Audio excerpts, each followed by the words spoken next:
Today at 3, we bring you the latest on the homicide that took place overnight on Marshall Lane. Plus, University of Kentucky Police is increasing patrols on campus due to off-campus issues. And a veteran receives a new roof in a partnership with a local roofing company. Details ahead. I'm Chief Meteorologist TJ Shuck. Another beauty out there on this Wednesday. A little warmer afternoon highs as expected, sneaking into the low and even mid-80s here in the Bluegrass. Only change at all will be some mid to high level clouds tomorrow. We're still looking nice and warm as we wrap up summer. Your storm team forecast is on the way. You're watching Good Afternoon Kentucky with Ramey Cohen and TJ Shuck. ABC 36 on your side. Good afternoon, Kentucky. I'm Ramey Cohen. Thanks for joining us. In our top story at 3, we're learning more about the latest homicide investigation in Lexington. Police charging a suspect with murder in connection with Tuesday night's deadly shooting.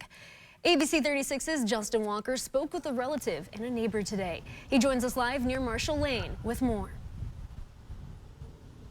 Good evening, Ramey. Yeah, Lexington police confirming that an arrest has been made in connection with that shooting death of that 80-year-old here on Marshall Lane. Now, police say 59-year-old James Bradburn has been arrested and charged with murder. He's currently behind bars at the Fayette County Detention Center. Meantime, the coroner has confirmed the name of the victim as 80-year-old Arliss Stewart. Now, to recap, officers responded to the 600 block of Marshall Lane around 7:42 last night for a shooting with a victim. They say when they arrived, an armed suspect, now confirmed as Bradburn, refused to leave. Now, it's unclear what led up to that incident. Now spoke with a relative who says he's a biological son of Arliss Stewart. He says he last visited Stewart a month ago. The two weren't close, but he says he now has more questions than answers.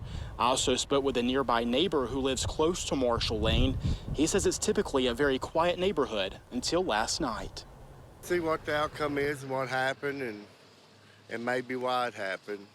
Maybe prevent it from somebody else happening, you know. The police were going around in our neighborhood telling us to stay inside and not to go out because there was heavy police activity going on behind us over on Marshall. So.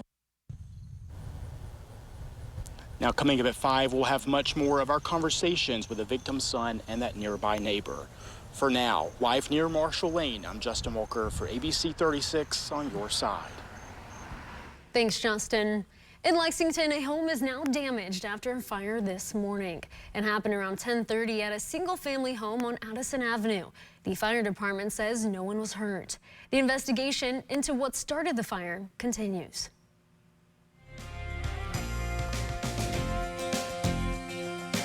TG, it seems like every day this week it's been just beautiful, just right weather. Yeah, it really has. This is one of these extended stretches, very pleasant weather that we generally see in mid to late September, early October. So nice and quiet again. Pretty shot this morning down in E-Town. We had a few little puffy clouds out there, but a nice start to the day. Most locations mid to upper 50s. Our Max HT radar and satellite, not a whole lot going on, at least here in central and eastern Kentucky, but look out to the west.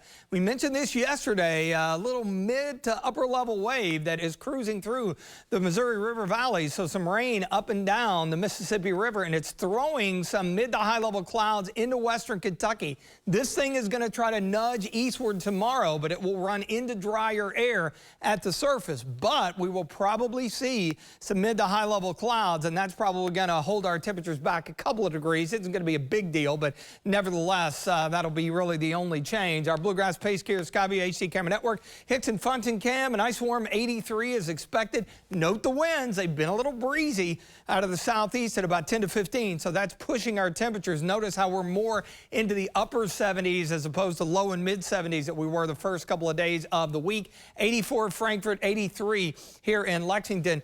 Dew points in the low and mid 50s, so it's really, really dry. And as you look out to the west, you see the impact just that high level cloudiness is having there in Paducah. It's only 77. You had 84 in Evansville, so that's one of the reasons I think we're going to knock temperatures down tomorrow. I think upper 70s, probably sneaking into the low 80s, but it will have an impact. Those clouds, mid to high level clouds, kind of streaming in during the overnight. May see a little virga on the radar tomorrow, but obviously it's so dry at the surface that stuff will evaporate. After that, we're looking good and feeling good all the way to the upcoming weekend. That next shower chance holding off until early next week. More on that coming up. Thanks, TG. Lexington police continue to investigate a shooting that happened last night on Laredo Drive. Police say around 9:30 p.m. they found a woman suffering from a gunshot wound. She was taken to a local hospital and has life-threatening injuries. The investigation is ongoing, and at this time there is no description of a suspect. But if you have any information, you're asked to contact the Lexington Police Department. The University of Kentucky Police Department is increasing patrols around campus for the foreseeable future. These measures are to ensure the safety of the community and to address off-campus issues, such as parties and other events, as the fall semester continues. UK Police Chief Joe Monroe said in a statement that the safety of the campus community is our first priority in everything we do. He went on to say that while they are enhancing measures already in place, it's important for students to remember that safety is a shared responsibility. For information about how students can stay safe, visit our website at WTVQ.com to learn more. A Lexington veteran received a new roof today in connection with the Owens Corning Roof Deployment Project. Bone Dry Roofing plans to supply and install the new roof for veteran Kindred Jackson, who served in the Navy. The nationwide effort started in 2016 to show gratitude and honor the veterans who served. Blake Franklin with Bone Roofing had this to say about the honor. It feels great. It feels good to be a part of something where we can give back to the community.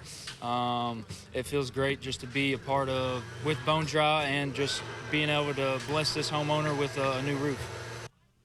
Jackson was selected for the new roof through a new partnership with Purple Heart Homes. The Owens Corning Roof Deployment Project has helped more than 475 military members receive a new roof. In your Nation View, we turn now to the urgent calls for lawmakers on Capitol Hill to broker a deal to avert a government shutdown in less than 2 weeks. ABC's Faith Abube is in Washington with the latest.